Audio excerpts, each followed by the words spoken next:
Buonasera a tutti, bentornati in diretta speciale del giovedì di 131, oggi eccezionalmente di mercoledì, visto il turno infrasettimanale, due derby, due partite divertenti, veramente emozionanti, quelle tra Lanusei e la Tedolce che si è giocato alle mie spalle all'Isius, ma soprattutto il derby tra Torres e Carbonia del Vannissan che ci ha raccontato il nostro Roberto Pinna, che dovrebbe essere in collegamento con noi, non c'è su Ciao Sassari il caro. bel tempo che ora c'è sulla Nusei, dopo essere passati insomma da Pianura Padana a Sardegna nell'arco di un paio d'ore, però insomma Roby, al di là del meteo, credo che Torres Carbonia, così come la Nusei Latte Dolce, abbia tanto tanto da raccontare. Ciao Francesco, ciao a tutti gli appassionati. Piovono emozioni, al Vanissa neanche sabbia perché la partita è stata condizionata da un po' di pioviggine continua, però molto gialla, non sembra neanche acqua, e quindi collegamento dalla macchina. Però ci piace perché è stato un mercoledì veramente interessante quello del Vannissan. Sicuramente anche di emozioni ce ne sono state all'Isius, però il 3-3 di Sassari ha da raccontare più storie al suo interno, davvero. Per un po', per come è andata, per un primo tempo e in parte anche della ripresa, dominato davvero dalla Torres di Mister Greco, una Torres però che non sa più in campionato fare la voce grossa, fare la cinica, e oggi ha lasciato in classifica anche il secondo posto, che è la Nuova Florida. Si è ripreso in maniera importante, poi tra l'altro senza volerlo, perché ha anche perso la squadra romana. Quindi Torres che ha iniziato davvero a fare sul serio in questa partita, davvero dopo un minuto, praticamente dal secondo minuto era già in vantaggio con Ruoco di testa, tra l'altro forse il giocatore più basso in campo, però è riuscito a fare gol di testa su calcio d'angolo, e da lì sono iniziate le emozioni di una partita che, poi magari ne parleremo, ha vissuto di alti e bassi anche fuori dal campo, perché dopo tanto tempo anche in Serie D si è rivisto a vedere un clima abbastanza acceso, non solo allo stadio ma anche fuori, con qualche tafferuglio tra le tifoserie. Sì, insomma, hai detto bene, il gol iniziale di Ruoco, poi una girandola di emozioni, come si suol dire. I gol sono Esatto. stati ben sei, ma non solo gol, insomma, anche parate, infortuni, insomma, davvero è stata una È gara successo un viva. po' di tutto, è successo un po' di tutto, perché dopo il gol si è fatto anche male Padurariu ed è entrato Giucci nel Carbonia, e sai, guardando i risultati recenti sembrava quasi una tegola, no, per il Carbonia, non ce ne voglia il buon Ador, e invece Giucci è l'uomo che da ex, tra l'altro, ha firmato il 3-3 finale, suo il gol proprio del pareggio dei Minerali, si è fatto anche molto male, è andato in ospedale al momento Ador per degli accertamenti, uno scontro di gioco con Antonelli ha riportato una deviazione, speriamo non sia niente di grave, al setto nasale. Tra l'altro sembra una sfortuna tutta del Carbonia tra Aloia, no? L'uomo mascherato, anche lui già gioca da tempo ormai con la maschera, però in generale davvero una partita molto molto godibile al Vanisanna, una gran gara di Isai che oltre al gol ha anche propiziato la terza rete della Torres con una punizione magistrale che Diakité ha sfiorato per mettere in porta, forse sarebbe entrata comunque in rete la rete del 3-1 momentaneo della Torres, però nella ripresa il Carbonia è sembrato un'altra squadra. Nel primo tempo aveva segnato un gol molto bello con Porru al volo, sotto il 7, nella ripresa però ha trovato una gran rete con Murgia, e poi quel gol che vi abbiamo già raccontato di Giucci a colpire, caro Francesco, del Carbonia, prima magari di parlare dei tanti problemi che ha al momento la Torres, più a livello mentale che tattico, poi perché anche oggi ha costruito tanto la squadra di Greco. Va detto di un Carbonia che non molla mai, cioè il Carbonia che sembrava la squadra che pagava in qualsiasi momento gli episodi, vi ricorderete i tanti rigori concessi anche all'ultimo. Invece la squadra di Suazo è una squadra che davvero c'è mentalmente per la salvezza, ci crede molto, e lo ha ribadito più volte anche mister David Suazo in conferenza stampa ai nostri microfoni a fine partita, ha detto questa era una prova di maturità e l'abbiamo superata. Esatto, prova di maturità, perché ricordiamo il Carbone prima della gara di oggi aveva fatto 10 punti negli ultimi 5 turni, quindi una media di 2 punti a partita, considerando il girone d'andata davvero deficitario dei minerari, insomma, i miglioramenti sono stati tanti davvero.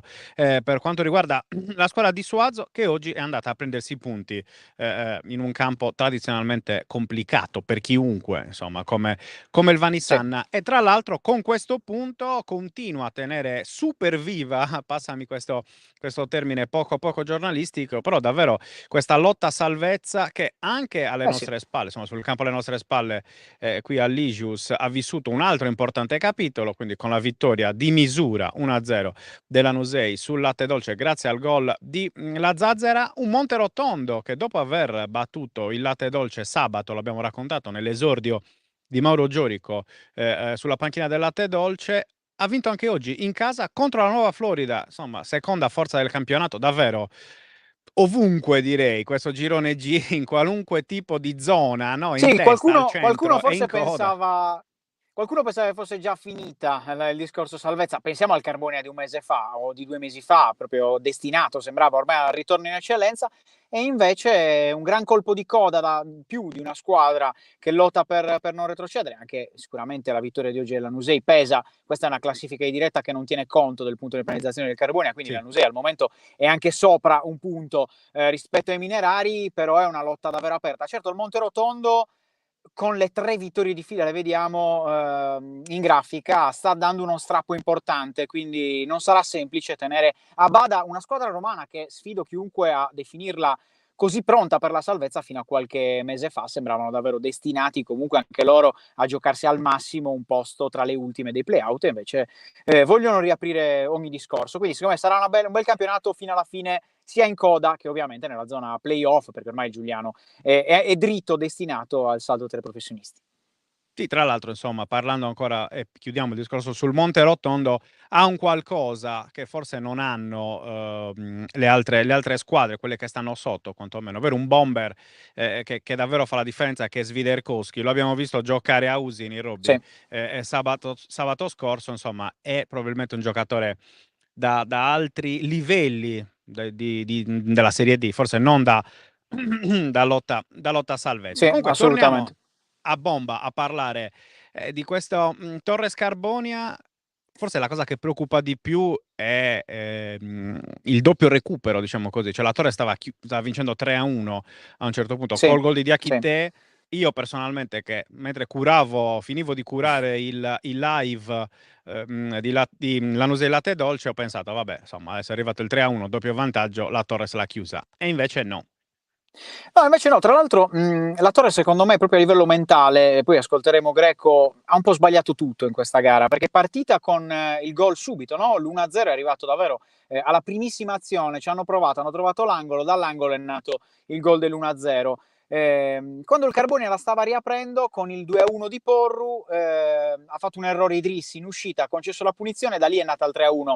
Siccome la Torre si è andata all'intervallo con la mentalità della serie io questa gara la vinco un po' come quando voglio, tant'è vero che nella ripresa Ruocco ha avuto almeno 2 o 3 occasioni clamorose, una davvero da solo davanti a Idrissi e ha sparato sul portiere, e anche Lisai ha avuto un paio di occasioni veramente importanti su cui però in questo caso non è stata colpa dell'attaccante, ma è stato Idrissi che sta attraversando comunque un buon momento di forma a fare 2 miracoloni e a impedire alla Torres di allargare il risultato. Ecco, forse la Torres in quel momento si è un po' convinta di poterla gestire con calma, quasi in ciabatte questa partita, e invece non ha fatto i conti con un Carbonia che è una squadra totalmente diversa. È bastata una rimessa laterale a Murgia con la difesa schierata per inventarsi davvero un gol clamoroso, e il Carbonia è in un momento di forma mentale forse più che atletica e tattica, che riesce a fare queste giocate. L'abbiamo visto anche contro la Tedolci, una gara di qualche settimana fa, tutta sugli episodi che però il Carbonia ha portato a casa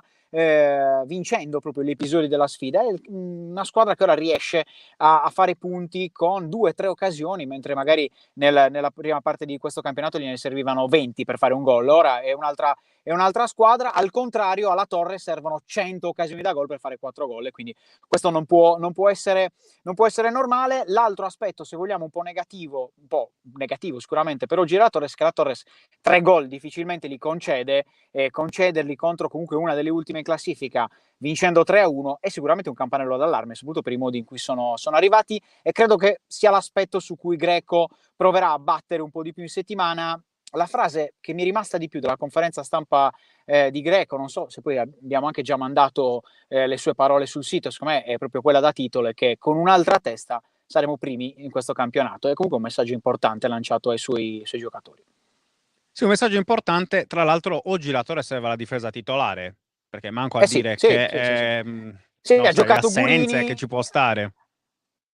ha giocato Gurini che ormai nelle ultime settimane ha guadagnato il posto da titolare, quindi con in panchina i vari Rossi e Turquette, che a volte hanno sostituito sulla fascia anche Rosso Mignonia che è entrato nella ripresa, però hanno giocato Mucai, Dametto e Antonelli con appunto con Gurini. Gurini non un'ottima prova, va detto, però credo che sia un discorso che esula dai titolari in difesa, perché la Torres ha sbagliato proprio a livello di squadra, ha difeso male, ha attaccato nel secondo tempo anche male a livello di squadra, a livello proprio mentale, perché se crei tante occasioni e non le realizzi, poi alla fine non è neanche un problema di gioco, è un problema che proprio con la testa non sei pronto per ammazzare le partite, che se vogliamo, caro Fra, è un po' lo specchio, no, di quello che è mancato alla Torres fino adesso, una squadra sicuramente forte, che fa del bel gioco, che è una buona squadra, che però ancora deve fare uno step di crescita per essere E competitiva a 360 gradi. prima di sentire Alfonso Greco, ti chiedo così, tranchant, quanto sta mancando Gigi Scotto a questa squadra? Sai che non lo so se è proprio Il una Gigi mancanza. Scotto di inizio scampionato, facciamo così, dai, ti aiuto. Sì, può essere sicuramente a livello di trascinatore, no? Gigi è sempre stato un trascinatore con le occasioni chiave, le ha sempre buttate dentro, anche a livello magari di accendere un po' la miccia alla squadra nel momento peggiore. È entrato oggi a conferma che comunque sta recuperando, è entrato nel finale, il pubblico ha anche un po' rumoreggiato, soprattutto a fine partita nei confronti dell'allenatore, nei confronti dei giocatori, perché giustamente ci si aspetta comunque altri risultati dalla squadra. Però secondo me non è solo Gigi Scotto il problema al momento, è proprio una questione più di psicologia dello spogliatoio. Forse la Torre sta soffrendo un po' troppo le aspettative alte che giustamente c'erano sulla stagione, le sta soffrendo adesso. Secondo me è una squadra che si può ancora riprendere, perché una volta che riesce a essere protagonista nei playoff e vai avanti in Coppa Italia, comunque fai il tuo e devi capire che quello può essere benissimo un punto di partenza e non è per forza un punto di ripiego. Forse bisogna capire un po' questo tra ambiente e spogliatoio. Tra l'altro, parliamo di ambiente, è stata una partita un po' particolare perché per almeno 20-25 minuti non ci sono state tifosi né da una parte né dall'altra, o meglio sì, la tribuna e anche parte della curva della Torres erano al completo, però mancavano proprio, diciamo, il tifo organizzato delle due parti.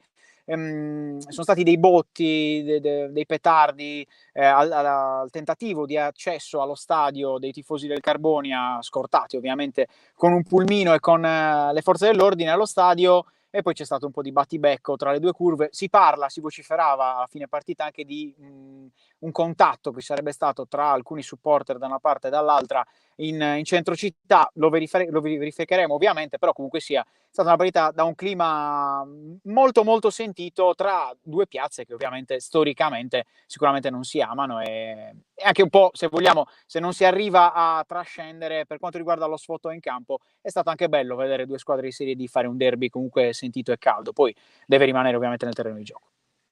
Un derby acceso, sentito, perché poi insomma le ambizioni da una parte e Sì, dall'altra, certo. insomma, davvero sono importanti. Matteo Porcu, in regia, andiamo a sentire Alfonso Greco ai nostri microfoni a fine gara. Mister Alfonso Greco, due punti buttati, possiamo dirlo. Non so cosa succede ogni tanto alla sua Torres. Ci sono alcune partite dove avete le occasioni anche per chiuderla prima, non ci riuscite e poi andate un po' nel pallone, concedendo anche dei gol oggettivamente non da squadra che lotta per i playoff. Oggi avete preso delle reti con la difesa un po' statica, un po' ferma, perdendo palla voi a centrocampo. Sì, abbiamo avuto il primo tempo, diciamo, con il doppio risultato, meritato secondo me, non abbiamo giocato bene. Poi il secondo tempo, diciamo, l'atteggiamento è stato da squadra importante. Loro sono stati secondo me più cattivi, hanno vinto tutte le seconde palle, ci hanno creduto fino alla fine, giustamente. Però la squadra nostra non si possono prendere dei gol del genere, non si possono concedere, e soprattutto l'atteggiamento sbagliato secondo me del secondo tempo. Ecco, viene difficile spiegarlo, no? Però non è proprio la prima volta. Secondo te cosa manca mentalmente a questa squadra? Se avevamo come siamo tecnicamente, a livello tecnico, anche mentale, forse eravamo primi noi, quindi qualcosa manca a livello mentale a questa squadra. Con questo non voglio dire che non c'è impegno, però nelle situazioni importanti bisogna essere insomma più determinanti, anche più cattivi secondo me. e continuare a giocare, non pensare che la partita sia finita al primo tempo. Quindi oggi abbiamo fatto un passo indietro. Secondo tempo abbiamo anche insomma, avuto quelle 2 o 3 occasioni per chiudere poi la partita, no? Poi c'è l'episodio che ti può condannare. Ecco, mister, in chiusura, come si va avanti adesso, guardando comunque anche le altre, non i playoff che si avvicinano? Sì, ma che non vi devo superano? guardare gli altri, dobbiamo pensare a noi. Ecco, detto questo, avete recuperato oggi Scotto dall'infortunio, è arrivato Cani, la squadra un pochino com'è, a livello anche atletico magari per questo rush finale? La squadra fisicamente fino ad oggi stava bene, secondo me è stato il discorso più mentale nel secondo tempo, dove forse abbiamo mollato un pochettino e pensavo che la partita era già finita, perché sennò non si possono prendere qualcosa.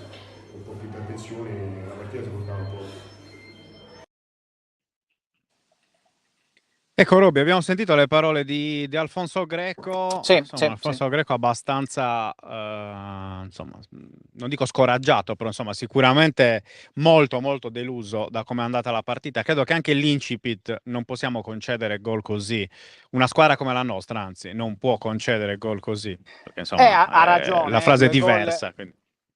Ha preso 2 gol su rimessa laterale, il primo e il secondo, e il terzo l'ha preso su una palla persa di Achiti a centrocampo. Cioè, viene comunque oggettivamente difficile per Greco digerirli.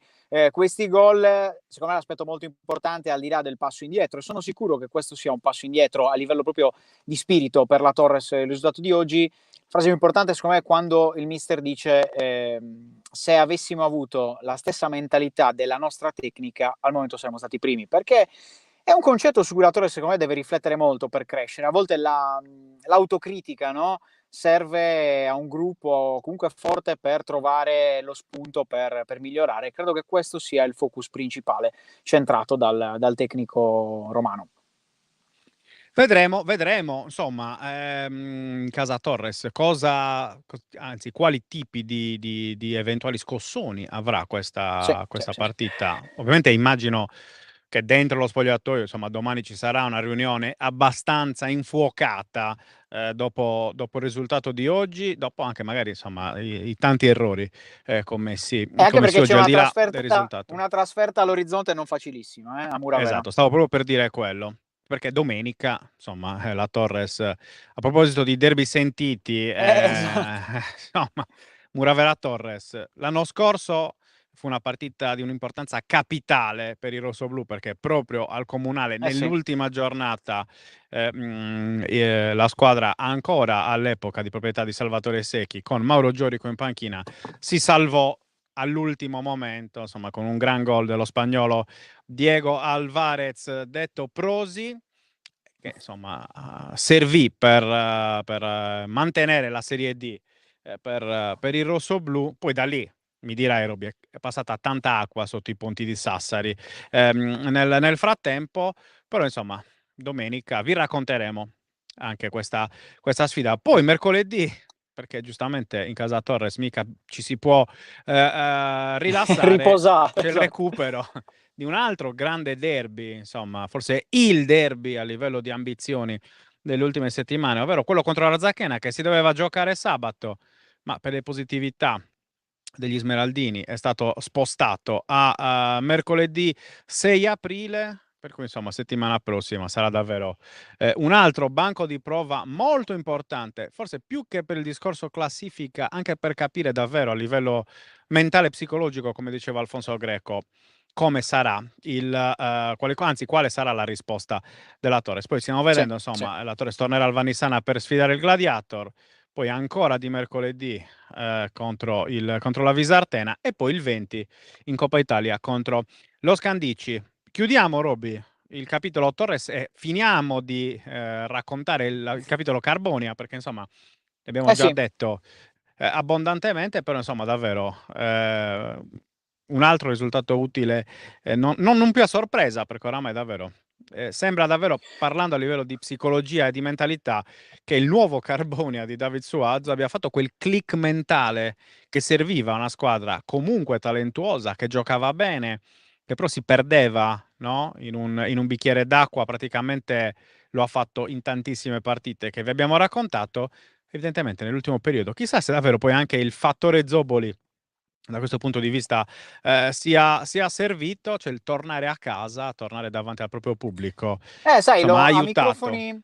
microfoni spenti, dopo l'intervista si è fermato un pochino mister Suazo e parlava proprio di questo. Cioè ha detto: "I ragazzi vedono che comunque sia, da quando siamo tornati a casa anche molti tifosi iniziano a seguirci anche in trasferta". Ha detto: "Vabbè, sono pochi, è vero, oggi erano 15, 20 persone, al Vannissanna, però è uno stimolo in più, Va uno detto che era stimolo diverso". mercoledì, eh.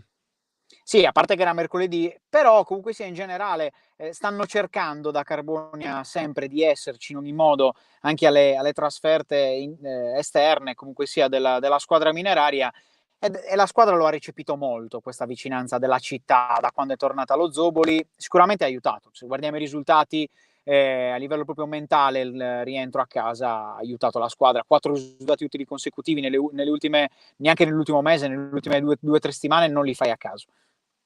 Sì, sì, sì, assolutamente. Andiamo a sentirlo allora a microfoni aperti, anzi accesi in questo caso, il buon il buon David Suazo col nostro Matteo Porco.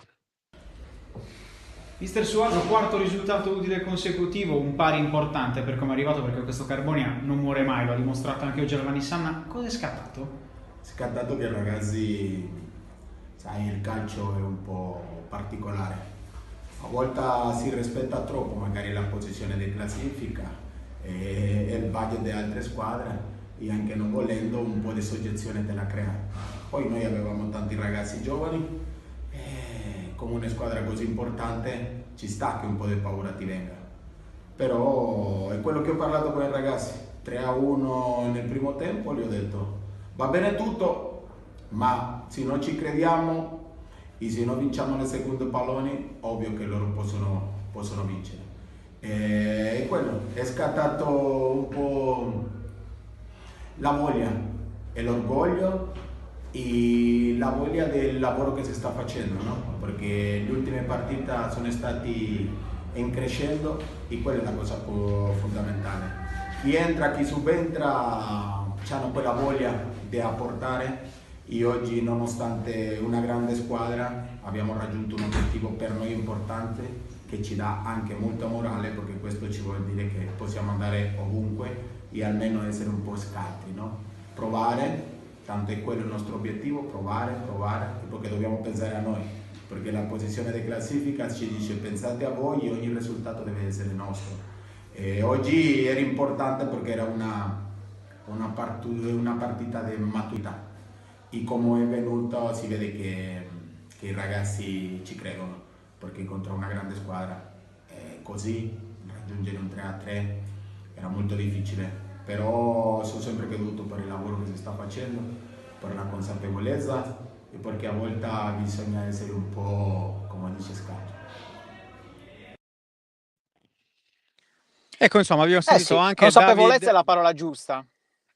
Sì, sì, sì, sì, sì. Consapevolezza è la parola giusta. Tra l'altro, Carbonia che sta anche ottenendo risultati importanti contro le grandi, no? Perché uno dice, sai, vinci degli scontri diretti come poteva essere Guidate Dolce, e sì, trovi fiducia, però poi devi anche trovare altre squadre importanti di questo girone. Invece ha battuto il Sinti, ha pareggiato con la Torres. Adesso ci sarà lo Stiamare, che comunque sia, dovrà vedersela allo Zoboli, non sarà facilissimo. Sì, tra l'altro lo Stiamare, che appunto con le sarde nelle ultime settimane ha mietuto abbastanza vittime sia in Sardegna Sì, che è in vero. casa loro, però secondo me con questo Carbonia, insomma, chi è preoccupato, insomma, è l'allenatore dei Viola. Stiamo vedendo anche il percorso che attende i minerari, quindi come dicevi tu giustamente domenica allo Zoboli, Carbonia Ostiamare, poi Nuova Florida Carbonia, quindi in trasferta, un'altra partita importante, un altro derby delicatissimo allo Zoboli, ovvero quello tra Carbonia e Arzachena. Poi ci sarà forse la sfida della verità, il Re del Razionem, la trasferta contro il Real Montrello Tondo Scalo, prima poi di due partite interne con Muravera, ancora un'altra volta un derby, e poi contro la Visartena. Insomma, davvero Non è un facile, Carbonia. non è facile Non è come facile, no. calendario, non è facile. Non è facile, no, direi, perché comunque, insomma, al di là del fatto che gli ultimi turni, quando ti stai giocando un obiettivo, non sono mai semplici. Sì, Tra l'altro, sì. quest'anno, ricordiamolo, fino alla nausea, però sono tornati i play-out che l'anno scorso non c'erano, quindi insomma sicuramente anche questo crea problemi. Saranno 4 le squadre a retrocedere, per cui insomma vedremo davvero quello che succederà.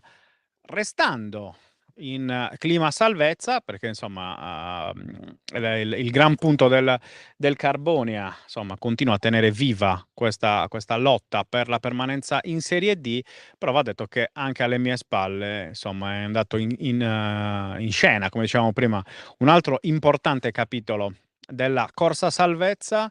Questo derby tra Lanusei e Latte Dolce che dicevamo qualche giorno fa, nessuno può sbagliare, non poteva sbagliare, perché chiaramente il pareggio non sarebbe servito veramente a nessuno.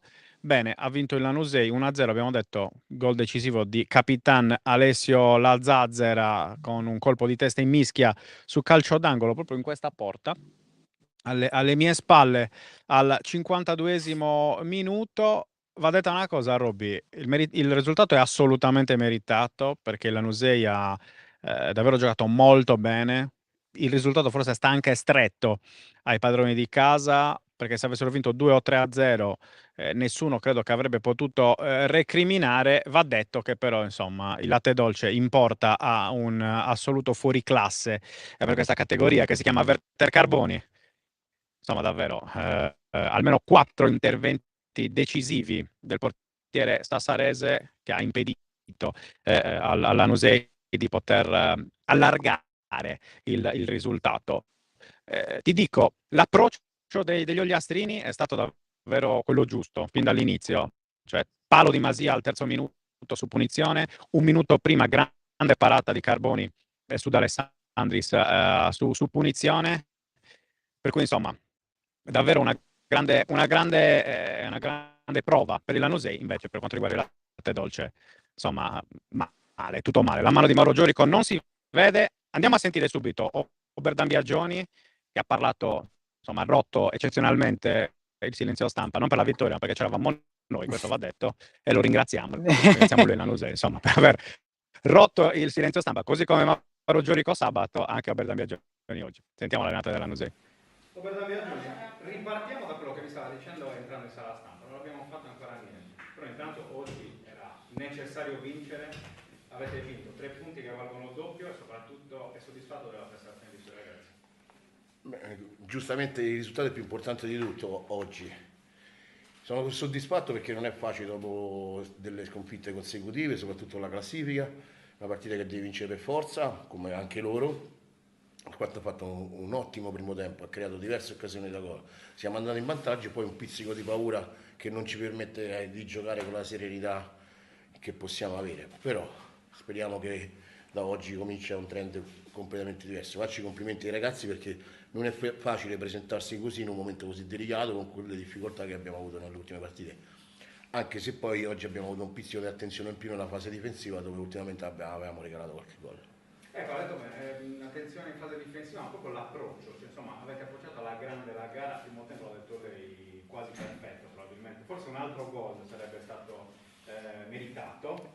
Diciamo che un altro problema nostro è che non riusciamo a concretizzare tutto quello che creiamo durante una partita, perché oggi sì, come dici tu, scusa se ti do di tu, ma abbiamo fatto una partita sullo standard delle altre in casa, a differenza che siamo riusciti a fare un gol e non prenderlo. Perché in altre prestazioni la squadra, specialmente in casa, non è mai mancata, ha creato sempre diverse palle gol. Purtroppo un po' la serenità, un po' le caratteristiche, in questo momento non riusciamo a finalizzare tutto quello che produciamo.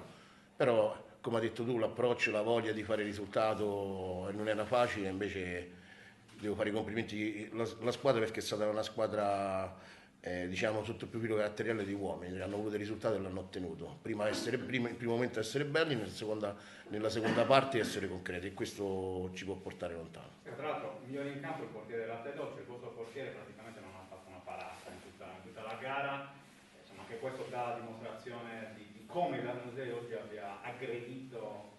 Ripeto, non è la prima volta che qua il portiere avversario contro di noi è il migliore in campo. Però a prescindere da questo sono soddisfatto e contento soprattutto per i ragazzi perché hanno raccolto quello che qualche volta ci è stato negato con un pizzico di fortuna e di imprecisione. Oggi Oggi si è concretizzata un'occasione dopo diverse palle gol, però poi dopo non abbiamo rischiato niente. Questa è la cosa più importante che deve avere una squadra: cercare di creare, ma nello stesso modo di non rischiare. E oggi siamo stati bravi e non abbiamo concesso poco e niente. Ecco, Roby, abbiamo sentito Biagioni, insomma, siamo stati brevi, aveva concesso poco. Effettivamente Ti è sento vero, un po' perché robotico, non so se è colpa del non microfono. ti so dire, no, è tutto a posto, tutto carico, Ok, va tutto... bene. Vabbè, forse tanto Va stiamo bene. chiudendo, quindi insomma chiediamo poca pazienza ancora Esatto. ai nostri spettatori, perché bisogna parlare comunque del latte dolce. Insomma, la mano di mister Giorico si è vista in fase difensiva, nel senso che, insomma, al di là poi delle occasioni prodotte dalla Lanusei, questo latte dolce rispetto a quello visto contro il Monterotondo è stato più compatto, è stato più coriaceo, ecco. E poi, insomma, ripeto, quando importa c'è Werder Carboni e sei in giornata Sì, come è stato manca oggi. sempre un attaccante, che è un po' il problema cronico di questo latte dolce, Manca il gol. e non lo risolvi cambiando allenatore. Purtroppo il latte dolce se ne sta accorgendo in queste settimane. Nonostante il cambio in panchina, puoi dare una scossa magari allo spogliatoio, però è un problema cronico che questa squadra deve cercare in qualche modo da qui alla fine di risolvere, perché purtroppo per salvarti a questo gioco il latte dolce deve iniziare a segnare. Sì, tra l'altro, insomma, che oggi sono entrati in tutti gli attaccanti, insomma, Zecchinato, Palmas, Bartulovic, Altea, Tra l'altro ti Cannas. interrompo perché c'è una perla di Matteo Porcu, vista la tua voce, che è Francesco Ciotti. È vero, sembri proprio Ciotti, ha ascoltato questo pomeriggio dall'Igius. Sì, effettivamente è così. Esatto, No, è vabbè, uguale. Tornando seri un secondo prima di chiudere, insomma, davvero per il latte dolce avevamo detto che il calendario era forse un alleato, perché comunque metteva di Sì. fronte ai sassaresi tutte o quasi dirette concorrenti. Le prime due partite di Giorico sono andate male, perché sono arrivate 2 sconfitte, e quindi insomma vedremo come proseguirà il cammino del latte dolce. Chiudiamo, Roby, questo speciale di giovedì, Sì, vedendo prima anche di nel frattempo. chiudere, Vai. no, prima di chiudere ricordiamo, vediamo anche il calendario del latte dolce, giustamente, visto che l'abbiamo visto anche di tutte le altre, ricordiamo il bel 3-0 Sese, quindi categoria eccellenza, però Coppa Italia di categoria. Lo Sese ha vinto 3-0 la gara andata contro l'Isernia, quindi comunque la squadra del Sarese che ci crede, ci può sperare davvero di andare sempre più avanti nella competizione che, ricordiamolo, vale diretto per chi vince l'accesso Sì. alla quarta serie. Poi lo Sese se lo sta giocando anche in campionato, però la Coppa Italia sicuramente è un obiettivo importante per i bianconeri. Ci fa sempre piacere raccontare queste belle storie. Roby, ti saluto, Sì. buon viaggio, buon rientro, che tocca anche a Ciao, me, un bel caro. viaggetto adesso per tornare, ma tra poco, tra un'oretta più o meno, o tra mezz'ora, trick and roll, Sì, perché più o insomma, meno. bisogna parlare anche di basket con al Te la solito la danno. nostra squadra basket al completo, da Sandro Ciotti, da Ligius, improvvisato, ovviamente cercheremo di capire qual è il problema di questa mia È ciottizzazione. bellissimo. Volevo chiudere proprio col collegamento radiofonico, quindi dall'Igius è tutto, linea allo studio. Buona serata a tutti. Ciao ragazzi, sigla.